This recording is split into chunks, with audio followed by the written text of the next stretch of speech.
Shravanam Mananam Nidhidhyasanam. Listen, reflect and absorb.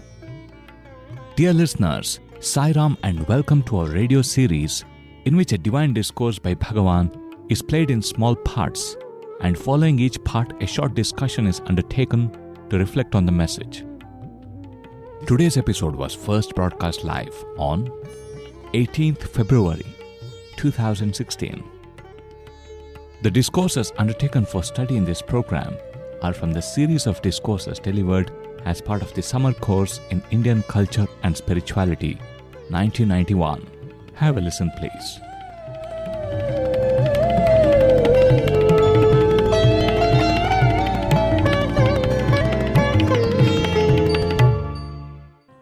Offering our humble pranams at Bhagawan's lotus feet. Dear listeners, we welcome you to this week's episode of Shravanam Mananam Nidhidhyasanam. As always, this is Prem from PM Radio Sai, and with me is Sai Prakash. We welcome you to this episode where we're going to begin the next discourse. We completed the first discourse in the last week, the discourse entitled The End of Education as Character. And for those of you who have not been following our series, we are going through the 1991 summer course series. We've completed the first discourse and we're going to begin the second one, as I just mentioned. So before we dwell into the second discourse, probably to talk a few minutes about the first discourse itself, and for the rest of the program, I invite Sai Prakash. Sairam Sai Prakash. Sairam Prem. Yes, this is the beginning of the second discourse. As we discussed in the previous episodes, the first discourse itself was power-packed, and there were many points that were so emphatic and so powerful. There are many things which Swami says which are of a spiritual nature. They kind of leave you with a feeling that maybe I have a choice whether to take to it or not. But the points that Swami brought out in the first discourse very clearly defines what a good character is and what a student ought to do and have. Right. And a lot of that first discourse was Swami was raising his grouse against the system itself. Right. About the students, more about the teachers and the administrators, how the very purpose of education is being lost. And I think right now we are seeing that with a lot of commotion happening in the universities in India. Right. We can see that it basically is the students failing to understand what the purpose of education is, as Swami would say it. In fact, our Chancellor, Justice Venkatachalaya, was telling in that conversation, yes, he came across one university which has not had a convocation for 17 years because of the unrest amongst the students and teachers. So think of it, how many years? I think it's 30 years now, our university. Yeah. I think it's never missed a convocation. That's right. Every time it's on 22nd November. And that's something which is tremendous. And it's purely because of, definitely the love that Swami showered. That should be the first reason. And the ability Swami had, shouldn't be calling it the ability, but the way Swami inspired love in students and the teacher's heart towards him. And also this very point which we are making in the first discourse, where Swami infused that purpose behind this persuasion, our attempt to learn something or to acquire knowledge. This aspect of humility which Swami says, education bestows you with humility. It's so important because when we see, people in different fields, people with half knowledge are always very pompous. But then when there is this famous saying of if the pot is full, then it doesn't shake. So in the similar way, people with complete knowledge and understanding are very humble, absolutely live in the moment.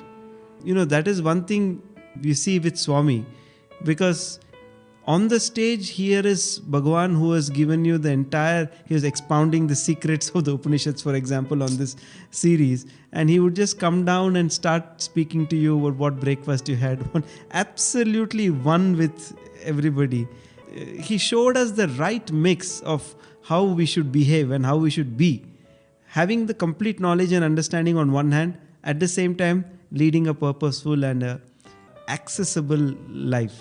Just going back to what you were saying about how Swami would come down after discourse and become so accessible and one with us. Yes. Reminded of one of the old students narrating that this boy had finished his BSc. Okay. And Swami wanted him to go and pursue his medicine. I think it must be one of your seniors. Okay.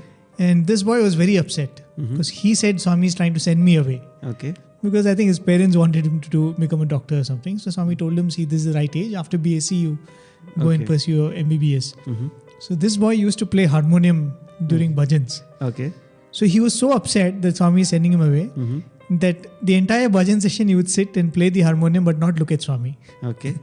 And Swami would come and sit on the throne and all the time try to catch this boy's attention. Okay. Trying to patch up in a sense. And this was going on for so much. I mean, just come to think of it, here is Swami who could stand on a pedestal and give wisdom which was unmatched. Right. And definitely, I mean, he is the, as we always say, the Chancellor of the universe. But at the same time, an ordinary student in that university could have a fight like this with him, a personal tiff with him. And Swami was trying to, patch up. And I really don't know how he managed to make a balance with that. The balance is so fine. It may take time to wink your eyelid, but Swami is gone from here to there in a second. The divine aspect and the human aspect, you can't say one ended and the other started. They both were there together. If you were to define it in quantum physics principles, the probability of either human nature or the divine nature, they coexisted, they were just there. Right. I mean, it reminds me of, I think, the Kodai trip which you were part of. Okay. And Swami was trying to measure his height with one of the youngsters. Exactly. I think that was a very sweet incident, right? Very sweet incident. But at that moment, see, he said, who is taller? He Me or picked up one of the shortest boys. students, right? Yeah. Okay.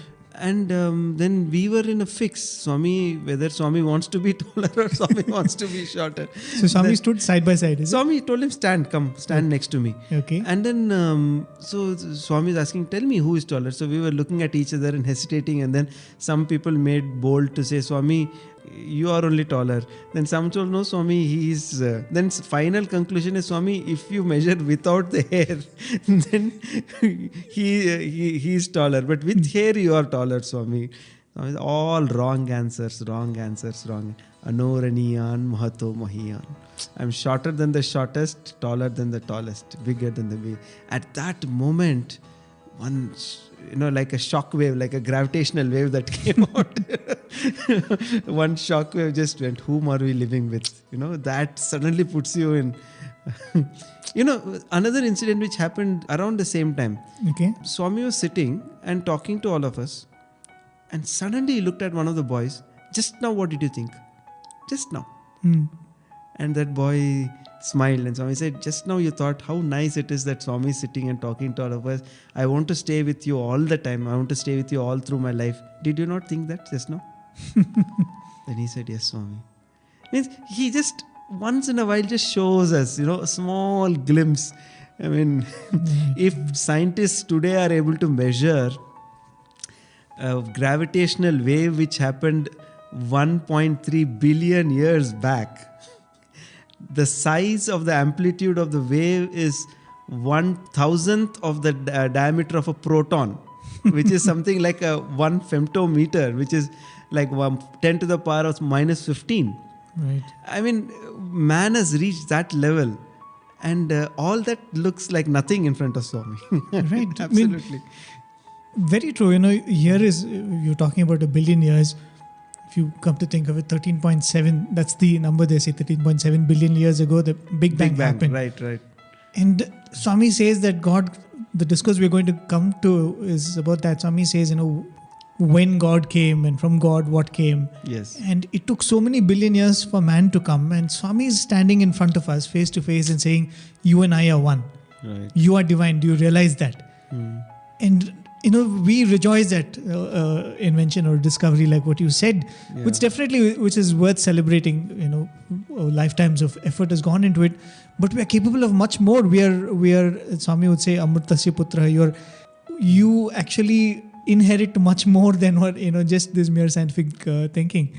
Very true. In fact, it's like when Swami says, "Head in the forest, hand in the society," having that complete understanding and that experience of what we actually are, how we lead your life in day-to-day existence.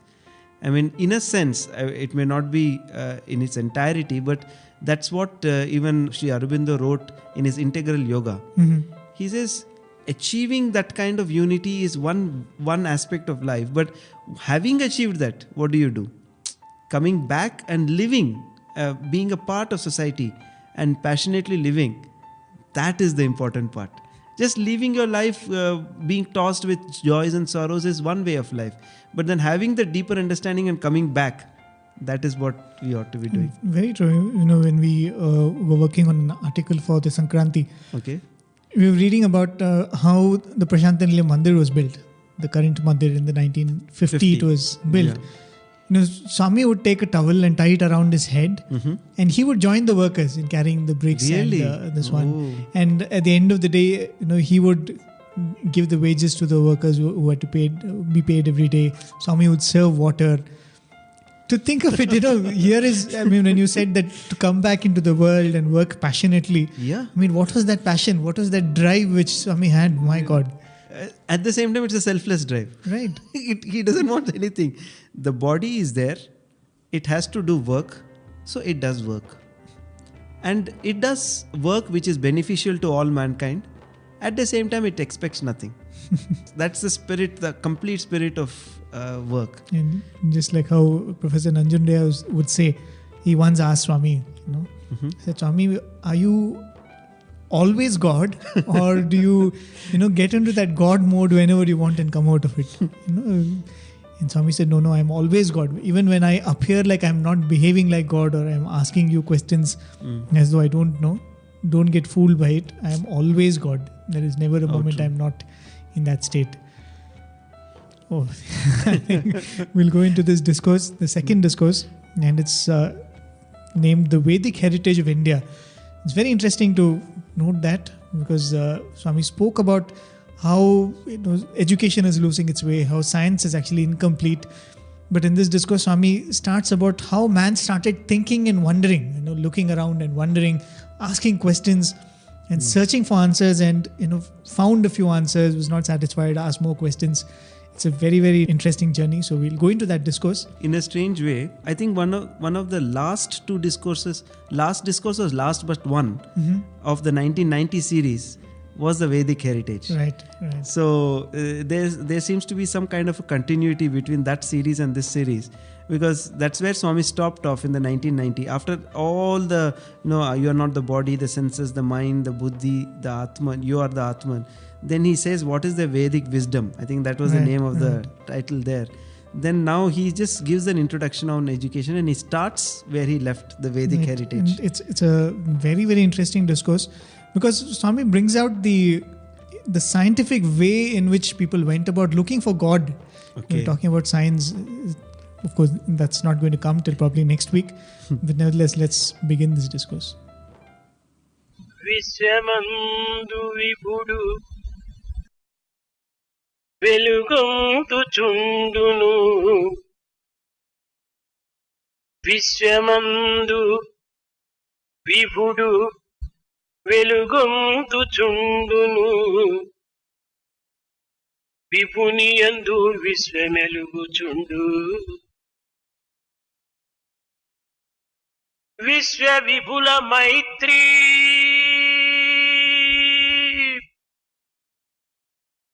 విశ్వ విపుల మైత్రీ విడదీయరానిది విశ్వ విపుల మైత్రీ విడదీయరానిది సత్యమైన బాట సాయి మాట సత్యమైన బాట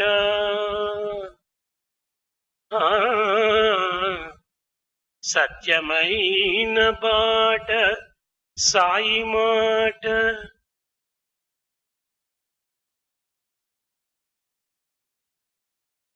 In the world, the Creator, the Lord, lives and shines forth.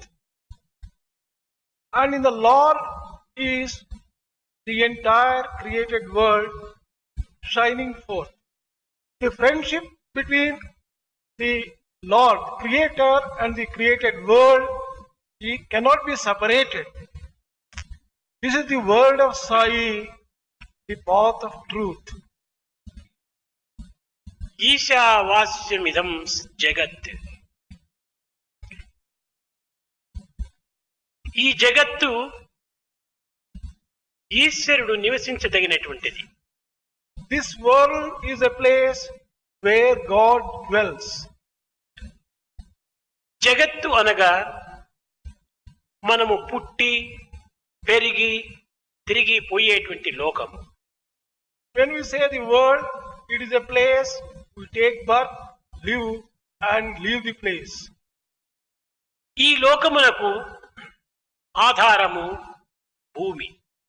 The basis for this world is earth. ఎడతెరప లేకుండా ఇంట బయట సర్వత్రా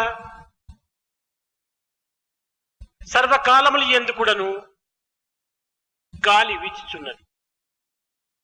Without any rest, wind blows ceaselessly inside and outside of the home, everywhere and at all times.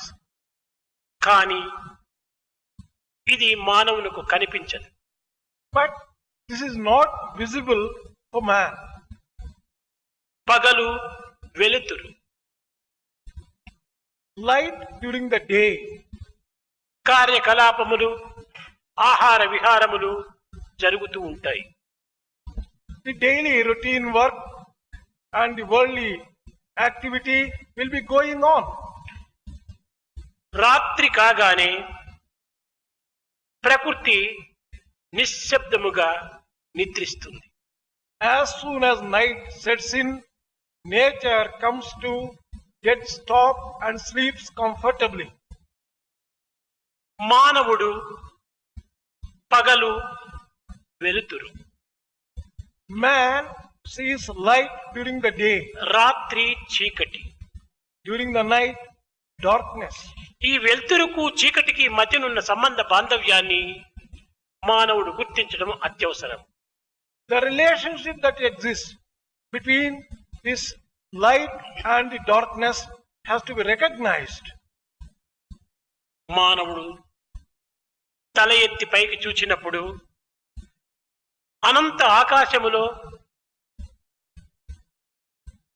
ప్రకాశిస్తున్నటువంటి యొక్క సూర్యుడు దేదీప్యమానంగా కనిపిస్తుంటాడు. When man looks up and looks into the sky, he finds the resplendent, glowing sun shining forth. అంతులేని ఆకాశములో అనంత ప్రకాశంతో ప్రకాశించేటువంటి సూర్యుడు ఒక్కడే. In the infinite space, it is the sun alone who shines most gloriously. ప్రతి క్షణము కూడాను ఈ జగత్తునందు ఏదో కొన్ని రకములైనటువంటి కర్మలు సరుపుతూనే ఉంటున్నాయి. Every moment of the day, some activity or the other is being carried on in this world. పుణ్యములు పురుషార్థములు, Meritorious work and duties of సావులు man, పుట్టుకలు, birth and death, పెళ్లి పేరెంటాలు, marriage and other ఇవి celebrations. నిర్విరామము లేకుండా జరుగుతూ జీవితము నవ్వులతో ఏడ్పులతో ముగిసిపోతుంటాది. Ceaselessly, this kind of activity is being carried on, and man spends his life laughing sometimes and weeping other times. దీనికి అంతమే లేదు. There is no end to this. మానవుడు పుట్టుగానే కేవలము ఆకలి అతని వెంటాడుతుంది. The moment man is born, hunger haunts him. నాభినాళమును మనము దానిని త్రుంచగానే బిడ్డ కెవ్వు కెవ్వుమని ఏడుస్తుంది. The moment the child is born, he starts crying that I want food. ఏ తేనో, ఏ గ్లూకోసో, ఏ పాలో నాలుకకు రాసినప్పుడు ఆ ఏడుపు చల్లారుతుంది. When either honey, milk or glucose is given, the child stops crying. మొట్టమొదట మానవుని పీడించేటువంటిది ఆకలి. The first thing that haunts man after birth is hunger. ఈ ఆకలికి ధాన్యము అత్యవసరం. To satisfy hunger, food is required. ఈ ధాన్యము కేవలము నీటి ద్వారానే మనకు లభ్యమవుతుంది, కానీ మరొక మార్గంలో మనకు లభ్యము కాదు. Grain you can raise through water and through nothing else. ఎన్ని యంత్రములు ఎన్ని తంత్రములు కనిపెట్టినప్పటికీ ఆకలి తీర్చున్నది అన్నమే కానీ యంత్రములు తంత్రములు కాదు. You may find out and discover any number of machines or any number of instruments, but that can never satisfy the hunger of man. భూమి నీళ్లను త్రాగి మానవులకు ధాన్యమును అందిస్తున్నది. Earth, after getting water, can supply the grain. ఈ విధంగా ఆహార విహారములు అభివృద్ధి కాగానే మానవ యొక్క జనాభా కూడాను దినదినములకు పెరుగుతూ వచ్చింది. Gradually, the population multiplies and increases. దీని తరువాత పాడి పంటలు, After this, agriculture and గుడిసెలు, ఇండ్లు, పల్లెలు, పట్టణాలు పెరుగుతూ వచ్చాయి. construction of houses, formation of villages, cities, etc. has started. ఈ విధంగానే మానవ జీవితము అభివృద్ధి చెందుతూ తమ జీవితమునకు అవసరమైనటువంటి దానిని చక్కగా అర్థం చేసుకుంటూ వచ్చింది. Thus, gradually, man has developed to understand the needs of life and provided for them. తమ నిత్య జీవితమునకు అవసరమైనటువంటి వాటిని ప్రోగు చేసుకుంటూ వచ్చింది. He started collecting and accumulating things required for his day-to-day living. కొన్ని రహస్యములను కూడా గుర్తించుకుంటూ వచ్చింది మానవత్వం. Humanity began realizing certain secrets and subtleties required for man. ఇంతియే కాక తమకు తెలియనటువంటి కూడాను అనేకంగా ఉన్నవని కూడాను గుర్తించుకుంటూ వచ్చింది. Humanity also realized that there are so many things which it cannot know, it doesn't know. మనము తెలుసుకున్నది తక్కువ, తెలుసుకోవాల్సింది ఎక్కువ అని కూడాను అర్థం చేసుకుంది మానవత్వం. Humanity also realized that what it knows is very limited compared to what it has to know, which is unlimited. మానవుడు భూమిని చేయలేడు. Man cannot create land or earth. మానవుడు నీటిని సృష్టించలేడు. Man cannot create water either. కొమ్మకు కొమ్మకు రాపిడి జరిగినప్పుడు అగ్నిని కలుగుతున్నదే కానీ కొమ్మలో అగ్నిని పెట్టి నిలబెట్టలేడు. When there is a rupture between one branch and another, the fire emanates, but the fire cannot be put into the branch itself. ఇది మానవుని చేత కానటువంటి పని. This is impossible for man to achieve. కొమ్మలో అగ్ని ఉన్నది కానీ ఆ అగ్ని కొమ్మను కాల్చకుండా కాపాడుకుంటున్నది. There is fire in wood, but wood takes care to see that it doesn't burn itself. ఆ పనిని మానవుడు చేయలేడు. This cannot be done by man.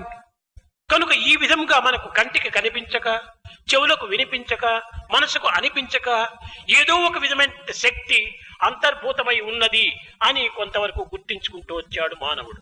Man gradually began to realize that there is a power which is not visible for the eye, which cannot be heard by the ear, and which cannot be even felt by the mind. So that was the first clip in that discourse. You can't help but notice the pace with which Swami starts this particular discourse. There's so much of gravity in the delivery itself. Yeah, there is a deliberate pause and there is a purposeful brevity in his sentences because these are all, each statement is a fact. Each statement is a fact. And this is the ultimate fact. Like, this is what it is. This is what man can do. This is what he has done. This is what he cannot. That's how it has been. And like, just as we spoke about the first discourse, the discourse itself is a summary of what is to come. The Padyam here is like a summary of what is to come, Exactly. Swami talking about how man goes about using nature to feed himself and then started exploring. But the Padyam starts with what probably man, ought to find, or what eventually the best of men found. that the creator shines within the universe, and the universe is reflected in the creator. And what a beautiful statement. God and creation are eternally bound as friends. Right. Beautiful. In fact, you can't help but quoting that Dakshinamurti Stotram, which starts with Vishwam Darpana Darpamana Hridayam. He says the whole universe is reflected as if in a mirror. And that's exactly how that Stotram starts. Right. And as that Stotram goes, it takes you to the reality and the truth that God and the universe are one. So that's exactly summarized in this poem. Right. Then, of course, I think Swami speaks about the initial, probably what must have been going on in man's mind. The way the man looks at day and night, the way he looks at nature and wonders. There is that silence in the night Swami speaks about. Then Swami speaks about the unstoppable nature of time.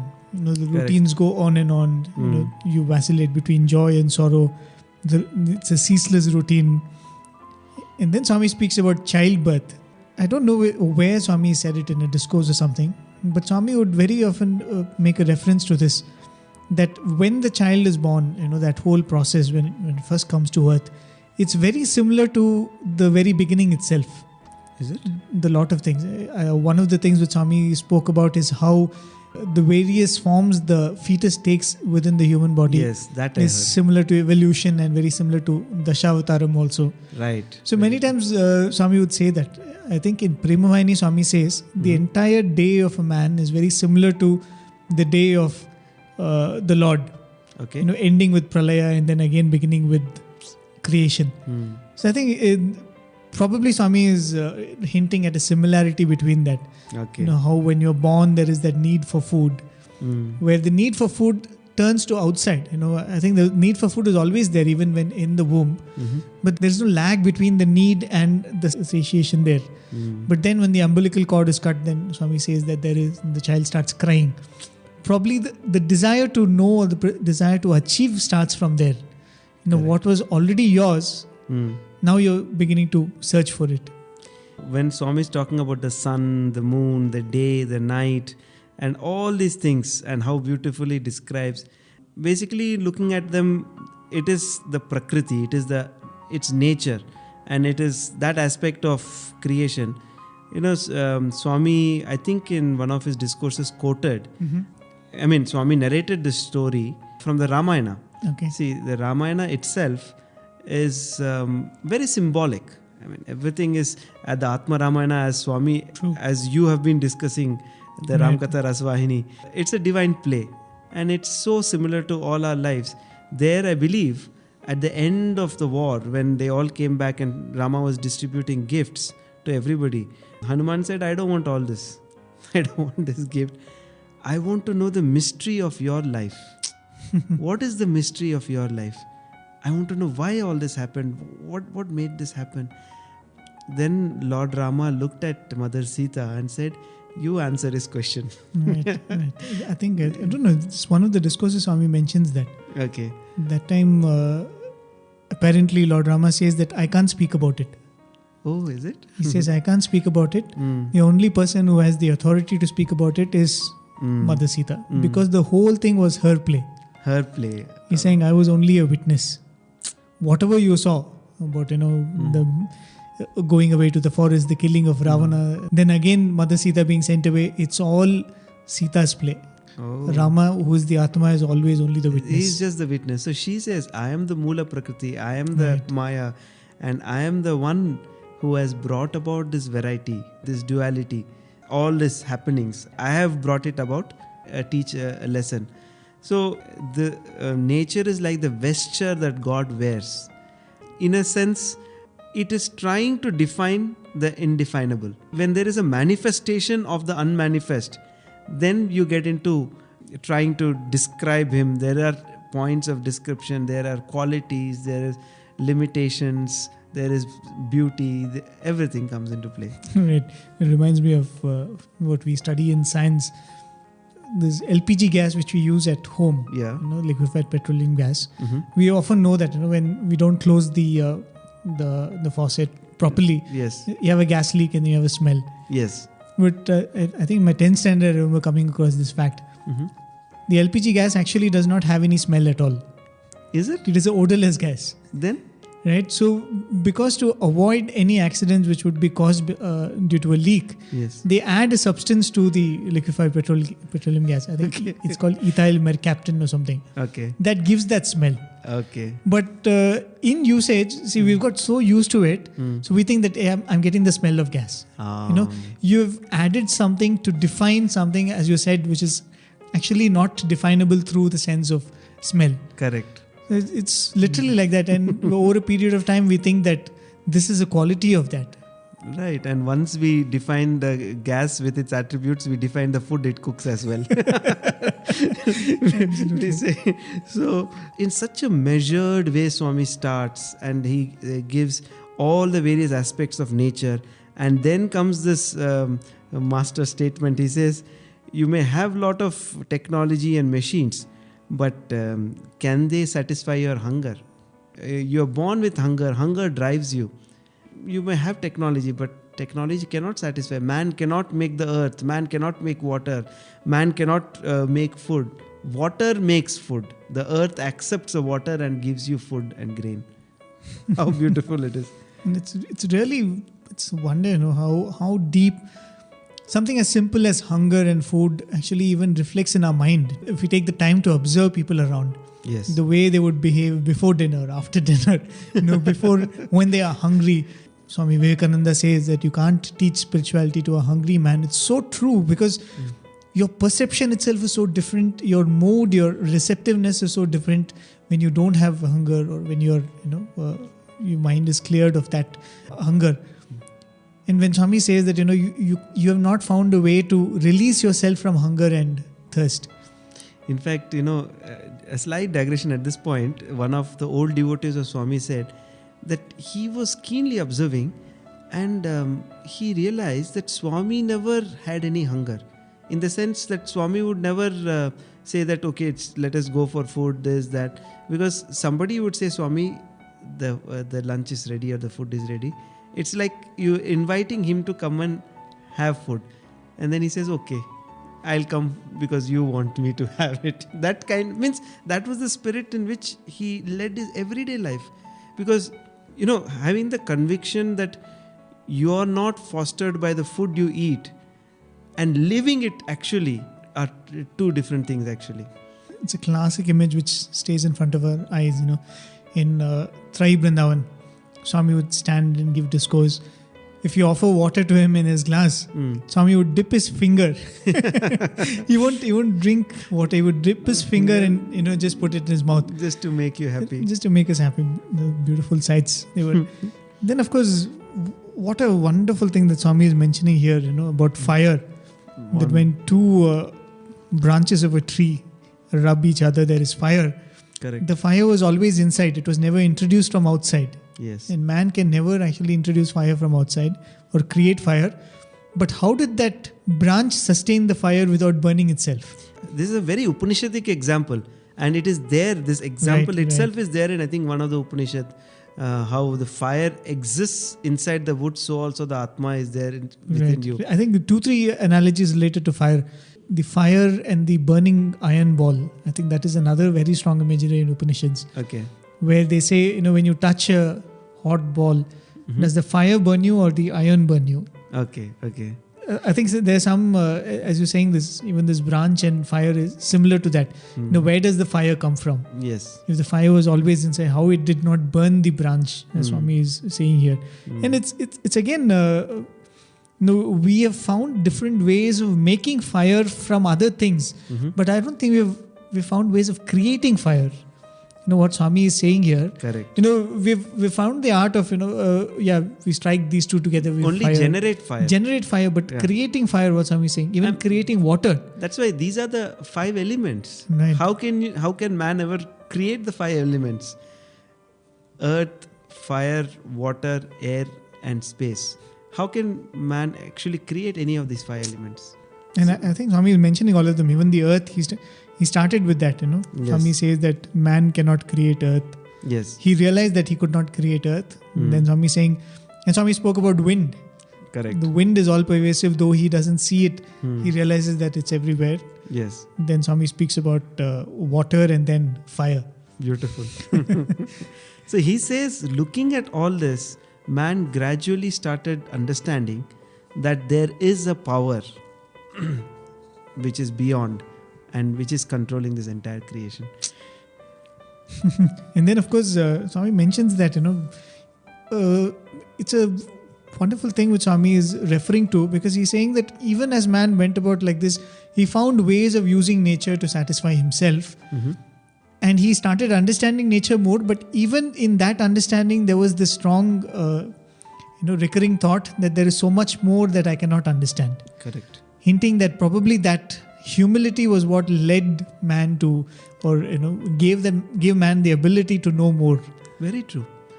I mean, even for an artist or a musician, the moment they feel, yes, I know, I have achieved something, then the growth stops there. So in the same way, for a scientist, a seeker, the more he is open and he says, I want to know, I need to know more. I think slowly nature reveals all her secrets. I think I've mentioned this before, a quote in management. It's very, very profound, and it's logical too. They say, today belongs to the learned man. Okay. But tomorrow belongs to the man who is learning. Okay. So if you consider yourself learned, I know all that I need to learn. Be happy with today. Your progress, stagnates. Right. So shall we go to the next clip? Yes. Yeah, we'll go to the second clip in that discourse. ఏ శక్తికైనా కూడాను ప్రత్యక్ష ప్రమాణం అత్యవసరం. For any power, direct experience is necessary. కనుక ఈ ప్రత్యక్ష ప్రమాణమునకు ఏది మనకు సరైన సాక్ష్యము అని కూడా విచారిస్తూ వచ్చారు. He began inquiring into what could be the proof to find out direct experience. ఇది మనకు ప్రత్యక్ష ప్రమాణము సూర్యుడే అని కూడా విశ్వసిస్తూ వచ్చారు. He also firmly believed sun is the direct experience. సూర్యుడే లేకపోయినా వెలుతురు లేదు.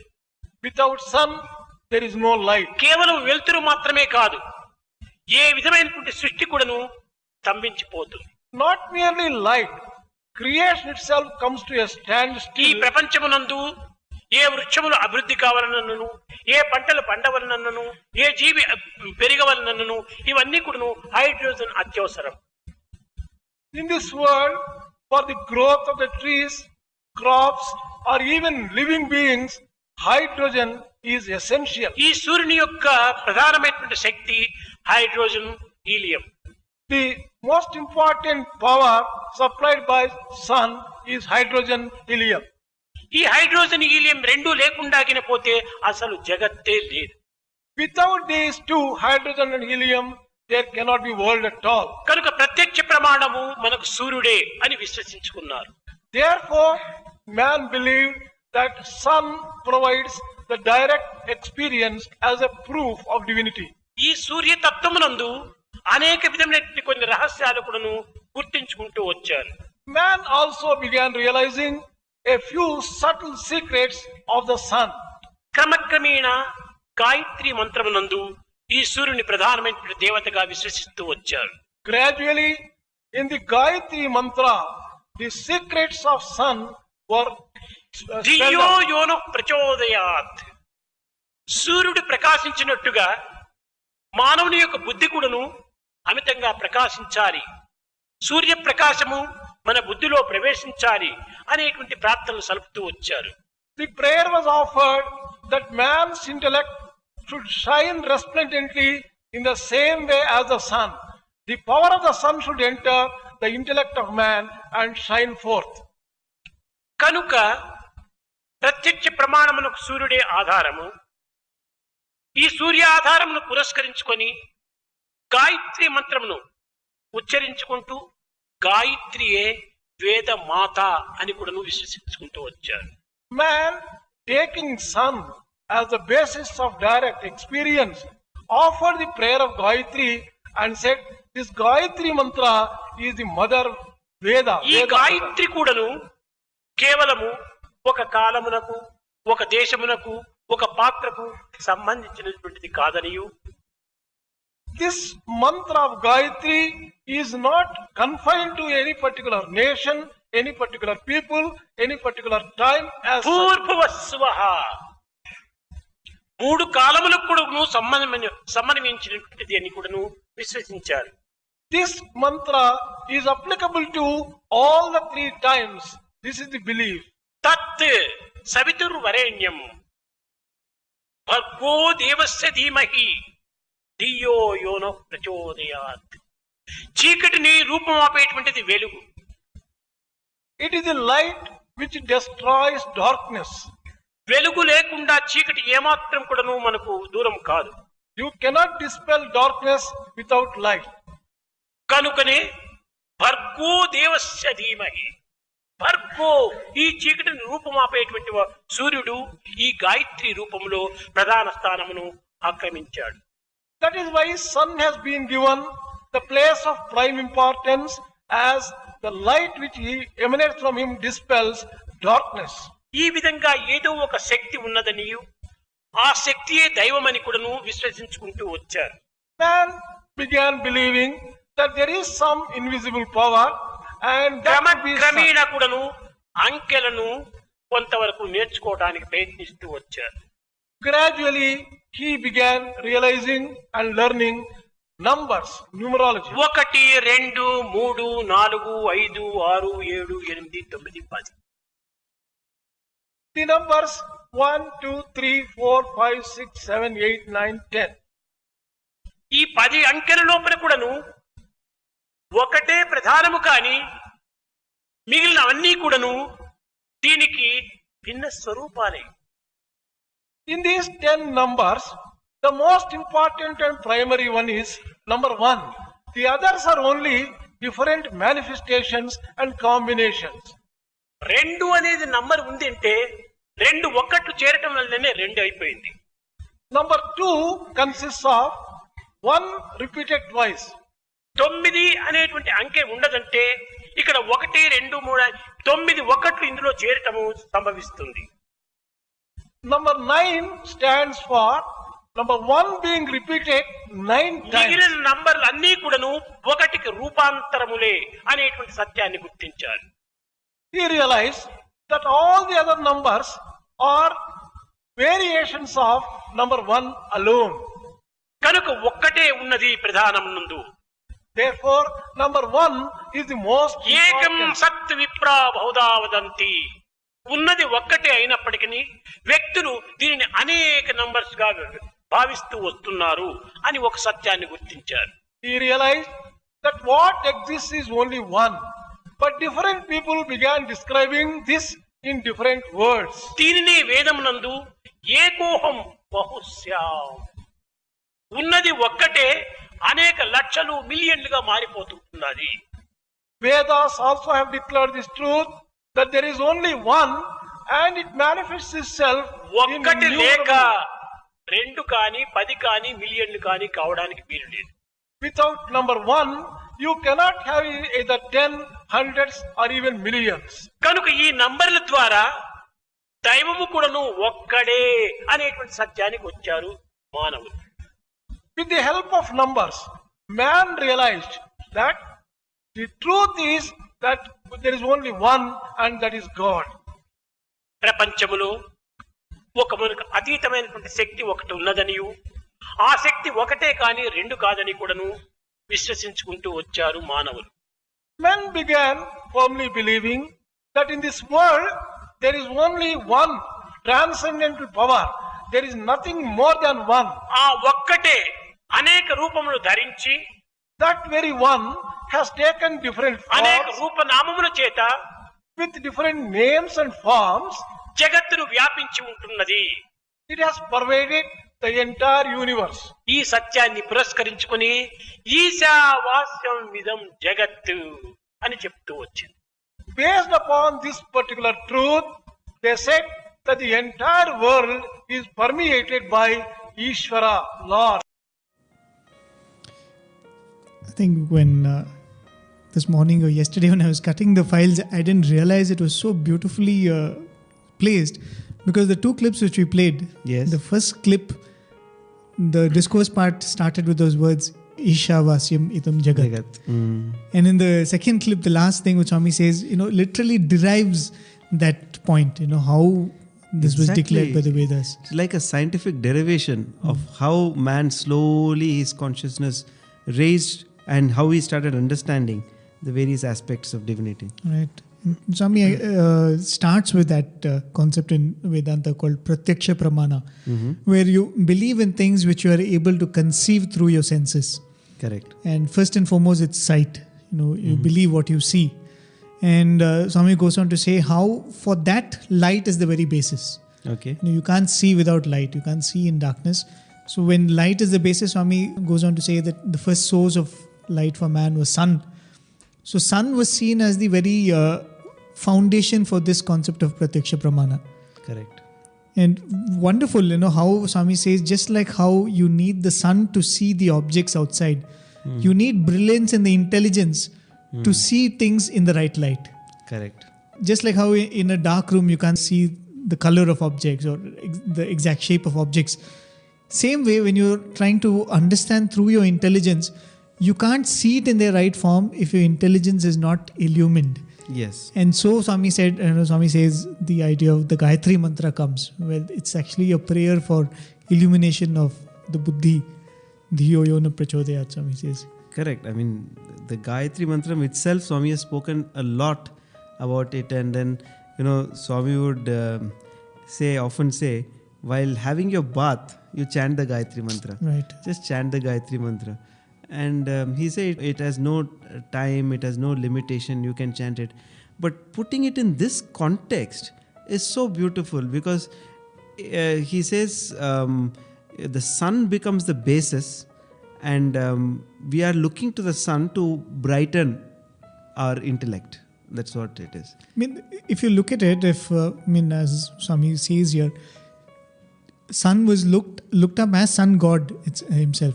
Yes. If you look at it, so God who has created this entire universe, to give the ability to man to see all this, he has created sun. Correct. So it is like prayer to that Lord who has created sun so that we could see everything, saying that, oh Lord, just like how you created the sun, create illumination in my mind so I can see what you've created in the true light. And definitely I have not looked at it this way. So wonderfully Swami is saying, and put in this chronological order, like how Swami has put it, from creation and how man starts wandering.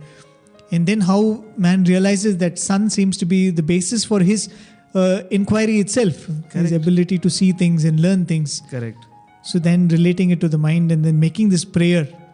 And one thing which you can see is, even when Swami goes on to speak about numbers, wonderfully, Swami says how from number it says, never, I think, this quest through intelligence, be it science or be it mathematics or be it the other fields of knowledge. I think Swami is saying that in the Vedic tradition, always behind the idea was to understand the ultimate. Okay. That's why Swami is saying that numbers came by, the mathematics came by, but even in that they're saying that how can I relate this to God, the ultimate understanding, my understanding of God. Very true. I think, I'm not sure where I read it or I heard someone say it. In the evolution of science, see, why is it called the philosophy of science? Okay. Because, they are so integrated, a philosophical point of view as well as pure scientific pursuit. They were so integrated in the initial days. It was an institution in itself. But slowly what happened, scientists started putting aside this aspect of feeling. See, you start concentrating on only what is perceivable and what is measurable and what is derivable. But then you bring, separate out the concept of feeling. Like, see, when you say the sun is giving its energy, now the difference between our ancients is they said he is the sun god. And here is a scientist who says, okay, it's a ball of burning hydrogen and helium. What stops our ancients saying that is God as well? So, what happens, that the feeling of awe, the feeling of reverence, that portion started getting separated, and only the scientific pursuit where you try to map everything to basic facts. And it's the nature of the hydrogen and helium to fuse, and that's why you get fusion, and that's how you get energy. But who defined that nature? That's the point. I think sometime back, a couple of months back, I was seeing a program on the television where they had 2 panels, all of them doctors. Okay. And one set of doctors were very strong believers. In fact, they kind of saw their profession as a means of worshipping God. Okay. And there was another set of doctors who thought that there is no place for God in science. Okay. Maybe they're believers. It's not like they're all hardcore atheists. So the discussion was, what are the things which you come across in your life, in your profession, which makes you look at God and feel, oh my God, this is God's creation. Okay. The same things which these people spoke of. He said, when I look at the heartbeat, when we've done a surgery and when the heart picks up, you've stopped the heart from beating, you've performed the surgery and the heart picks up, and the ability of the heart to continue like that. He said, where does that come from? So he says, I see God in that. But the same things which these people are referring to, the other doctors were saying that, this can be scientifically explained. This is what it happens. So unfortunately, that knowledge which was supposed to give you more understanding, actually in a sense saturates you with the knowing and says, this can be understood. There can be nothing beyond that. You try to find a logical explanation which discounts the necessity for a higher power. Either it is understood by science or it is going to be understood by science. Nothing beyond that, that kind of a feeling. But as you're saying, where is the source of all that? Yeah, I can explain how the blood flows, but why the blood flows? Exactly. Where does your questioning suddenly face the dead end and you're not able to explain anymore? Swami beautifully says in some other, I think it's a Telugu poem, who put the red beak on the green parrot? How beautiful. And why did he choose to do that? Which science of yours can explain that? See, you can describe how it is happening, but why things happen, you can never describe. Okay, you can describe this is how this happened, this is how this, but why it had to be that way? That science can never describe. True. And that's the beauty, as you also mentioned, the ability to keep it parallelly going. Yeah. Your exploration of scientific understanding, at the same time, not forgetting that the ultimate understanding, what I'm trying to do is trying to understand the source of all this creation. And that's how so beautifully Swami brought it out in this mathematical thing. He's saying that, man started counting after having found ways of making fire, making food and taking care of himself, keeping himself warm. Swami says he starts counting. And then he realizes that 1, 2, 3, each of those progressive numbers which are higher than the previous one is nothing but a combination of that one which he first found. Correct. In fact, one point which really comes to my mind here is Swami often quotes Hiranyaksha, and he says he was the greatest scientist. He says people I think I've heard in some discourses a man has gone to moon, but he went to the sun, he explored, he went to the sun. What was his mistake? Why he had to be annihilated? Because he started believing that he could control the elements. So that's what science is doing today. Unfortunately, you are trying to play God. You have got control over the elements. You have got control over the basic building blocks. But do you have control over life? So that's the question. Exactly. I mean, the very idea, Swami would often say, we've seen it enacted so many times in front of Swami, how Hiranyakashipu begins to tell his subjects that you have to worship me now. Exactly. It's all beautiful imagery. Yes. Here is, Swami often says, he's a scientist and he's explored all this. And he says, there is no God, you have to worship me because I'm the one, because I can do all these things and I've understood all these things. So you become a God. Right. It's precisely what's happening to scientists today. The little bit of understanding. That's why it's beautiful to see historically, there was a very close relationship to the unknown and man's devotion. Okay. It was very easy for a man to worship God as long as there was a lot of things unknown. And when the number of things known today are comparatively increasing, I think God seems to be out of context because there so much seems to be so fast. The rate of knowing things has increased so much. You know so much now than 10 years, 15 years ago. Right. And you start saying that this is the law of nature. This is natural. This is its property, and this is what happens, and that's what happens. Yeah, you can give some cosmic theory or something, but who has conceived it? Exactly.